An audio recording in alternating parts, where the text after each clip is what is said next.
People saying a lot of stuff about Kovalev prior. Now, after this fight, do you think people will What still... What did they say? Well, they always say he's like the boogeyman and all that stuff, but you obviously took the fight. You're fighting him. You moved up in weight. I'm pretty confident that this fight's going to be a very successful fight for you. Do you think that people are going to say that type of stuff about him afterwards? I don't know. That's not, those are things I can't concern myself with. That's your guys' world. I don't, it's funny, you look at all the things that were said about him, and then you look at his last fight, and you see the things that were said about him, and then you see some people that are still saying those things, and some people are back on the bandwagon. That comes with the territory, man. Unfortunately, it's sometimes it's touch and go, sometimes it's hot and cold. So really, I'm not concerned at all about what's being said. I got to focus on him and what he's bringing to the table and what I need to do. Andre, what does a day of training set up? What does it look like for you? What do you go through? It's a lot of pain every day. I have days where I'll do some type of cardio in the morning, sprints, distance running. Go back to training camp, get some rest, eat, and then we come to the gym. We spar, we hit the heavy bag. It's really a monotonous process. When you're in training camp, and that's pretty much every day. And of course, we take days off, and there's times you got to rest the body and be smart. But it's really the same thing every day. So even as you get closer to the fight, there'll be new changes? No, it's as you get closer, you start to pull back a little bit, so you don't overtrain. But that's normally the week of the fight. So up until the Saturday before the fight, we're full steam ahead. We're going 100 miles an hour. And the addition of Clarissa Shields. I'm excited about that. Talk about that. She calls you her idol. First I'm honored for her to say that, and I just admire obviously her story and what she's come from, but she's amazing in the ring. She's the real deal, and I watch her, I pick up things from her, and for her to have 2 gold medals is amazing.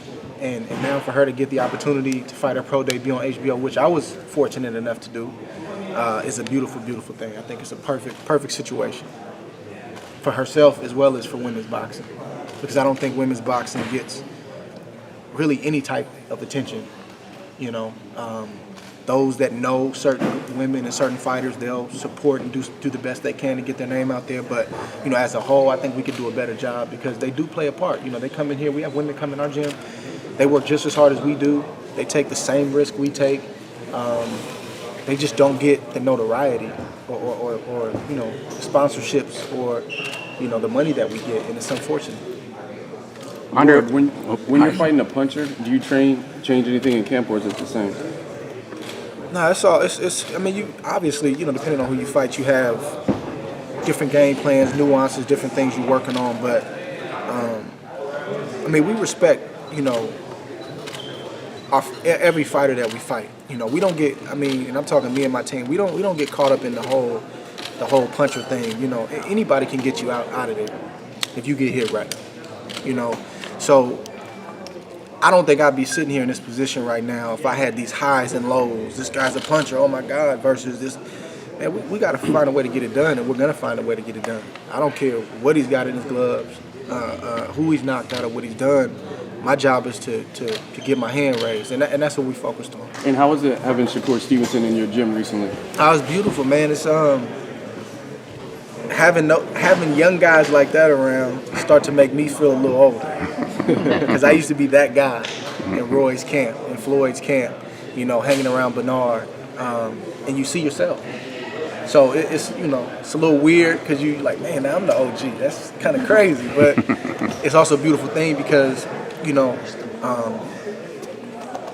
we need more of that. We need champions and top contenders and just fighters in general, man, to open up the door and allow these young guys on the way up, just to show them how it's done. How about the video room, Andre? Do you and Virgil sit there and look at it together? Do you go off by yourself and study stuff? How do you do that as far as, I know you got an idea about Kovalev, you've seen him, but are you going to be looking at video leading up to the fight or anything? Have you already seen enough? What's your plan for that? We'll typically, we go through our process together, If I feel like I need to go look at something on my own, I'll do that. He watches a lot more film than I do. I mean, he's up 3, 4 in the morning watching film. As I've gotten older, I watch less film because I don't need to see 10 fights to see tendencies and to see certain things. There may be 2 fights that I need to watch, this type of style versus that type of style. And I know what I need to see, and then I may go back and watch around here, around there, but I try to leave room for my instincts, man, because I'm very instinctual, and you got to be able to think on the fly, fighting at the highest level. And I leave room for that. It's not a checklist that you got to go down because you can't get into a ring thinking like that. I just believe that who I am and what I have is enough, and that's what I'm standing on. War with T1, my son with T1 Visuals, would you like to fight Adonis Stevenson next? Man, I'm not even interested in Adonis Stevenson right now. Obviously, he's not my next opponent, and he got to ask Al if he can come out and play. I don't even know if he's available to fight. I'm just keeping it real with you. They got their own thing going on, but that's not even somebody I'm interested in talking about. Are you thinking about promoting? Nah. At least not right now. How about pay-per-view? Your first pay-per-view fight, you looked up to Roy. He was kind of like the king of pay-per-view. I remember just to get excited. How does it feel to have your pay-per-view fight? It's a beautiful thing, man. It's a beautiful thing. I'm excited. What better time than now at this stage of my career? I'm just excited to continue to prepare so I can go and do my part to give the fans their money's worth. Those that pay to be there and those that are paying to watch it. So that's what I'm focused on. But I'm extremely happy to be a part of my first pay-per-view. Hunter, I'm sorry. How many more fights you think you have left in you to retire? That's a tough one, man. But it's just, I think I'll just know. I think I'm going to know. But I'll tell you this. You can quote me on this. I know you've heard it before. Will not be fighting at 40 years old. Hopefully nowhere close to it. So just put that down.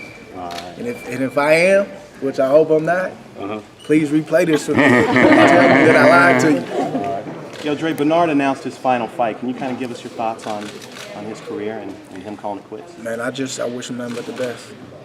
I wish him nothing but the best, Having a fellow light heavyweight and Andres Fanfara just joined the Virgil Hunter stable, what's that like, having that kind of camaraderie and another light heavyweight to work with? It's good.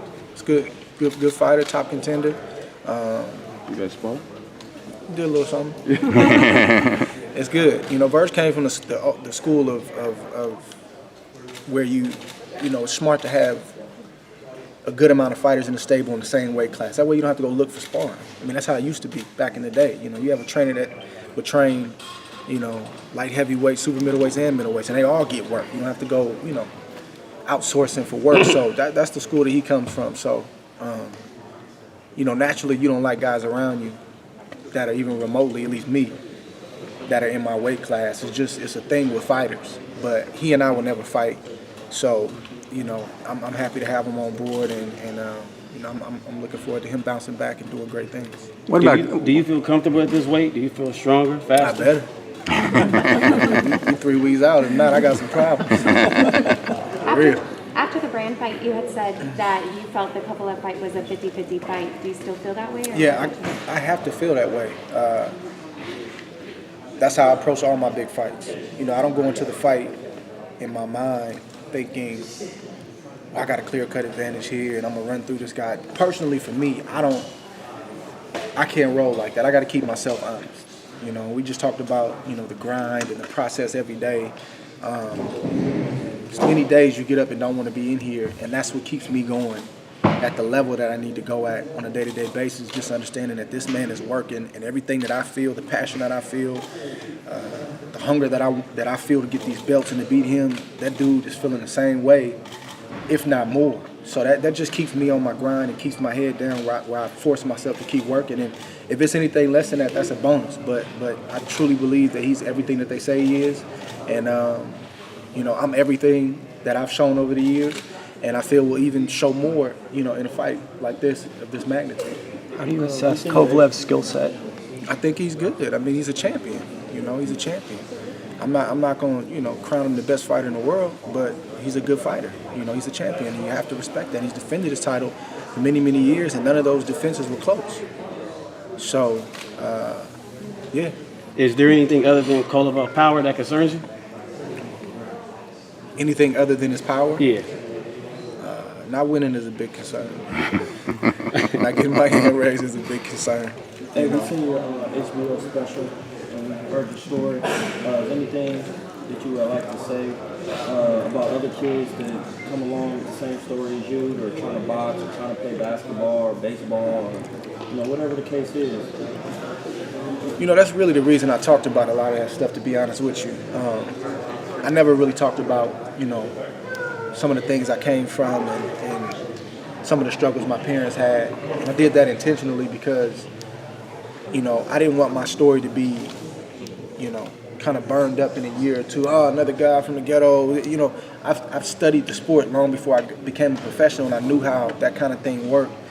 And I always wanted to respect my mom and respect my dad because they were more than just addicts. They bounced back. They've done a lot of great things in life.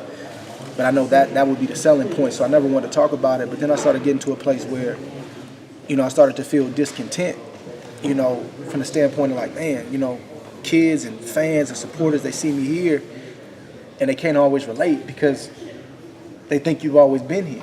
And, it's just important, at this point in time in my career, just to stop and say, listen, this is what I came from. This didn't define me. This really refined me and got me to the place where I am. But let me tell you about my story, and hopefully, like you said, I hope it does encourage somebody because, those are tough situations, man, and it's a miracle that I'm sitting here talking to you guys right now, coming from what I came from. So I hope it does inspire somebody, and I hope it does encourage somebody. Do you purposely tune out all the hype and garbage talk and all the stuff that goes on around you as much as you can? I mean, it's old. I've been in this game a long time. And don't get me wrong, I can talk smack with the best of them.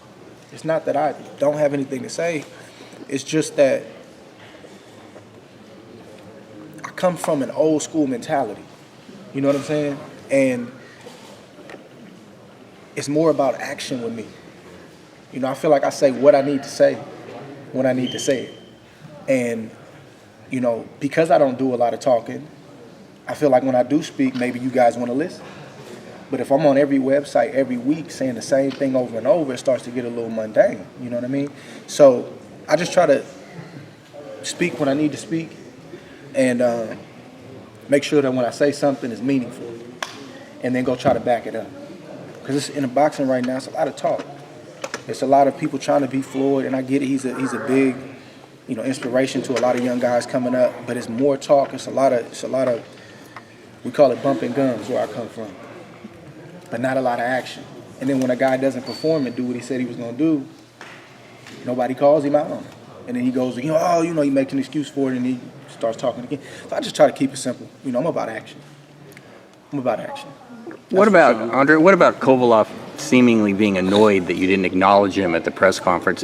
What happened there? Tell me, was there anything going? Did he make within himself? I mean, okay. I can't speak on how him getting emotional or feeling some type of way about anything. I don't have to do anything. We're not cool. He's preparing right now to try to hurt me, and I'm preparing to not let that happen. So, it's nothing to talk about. Why shake hands for what? You think he might be in his head a little bit? I don't know. I don't know. I really honestly don't think about it that much. I don't, And really, I don't know if that was him that made the comment or his coach that made the comment. But, they used to guys paying homage and giving him too much respect before the fight. And we don't get down like that. Yeah. How do you feel about John David Jackson's trainer admitting that he may have underestimated you now that he started watching you after this? I'm really not. I mean, to be honest with you, like I give John David the respect for his career. I think he was a champion, right? Yeah. IBF? Yeah. Okay. IBF champion. I respect that, and I pay homage to that. But in terms of I'm not paying attention to John David Jackson. I get wind of what he's saying. I get the overflow. I got my ear to what's going on. But come on, man. You got to do way better than that if you think that anything you're saying is going to get in our head or have us worried or preparing any differently. Like, he's really spinning his wheels. He's wasting his time. It's literally impossible for him to say anything to get into our heads. But see, what happens is you talk so much that you start to show your hand. And he's been over here, he's been back over here, back over there, and we just sit back and we just watch him. Okay. So this week is this, that week is that. But what he doesn't realize is he's being used and manipulated. Any writer, any website, any radio station that calls him, he starts talking. And him being a former fighter should know better than that. He should know better than that. So I just sit back and I watch and I observe.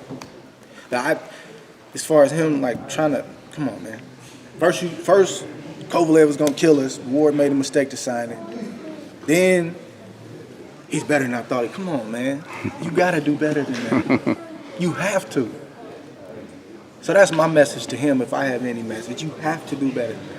This level of boxing, what does it take to win a fight like of this magnitude? Do you think it takes more skill level, strategy, athleticism, blah, blah, blah, blah? Like, what you think it really takes coming from Andre Ward and your experiences? It's gonna take everything. You know, it takes a little bit of everything. It's so much, as you know, because you fight.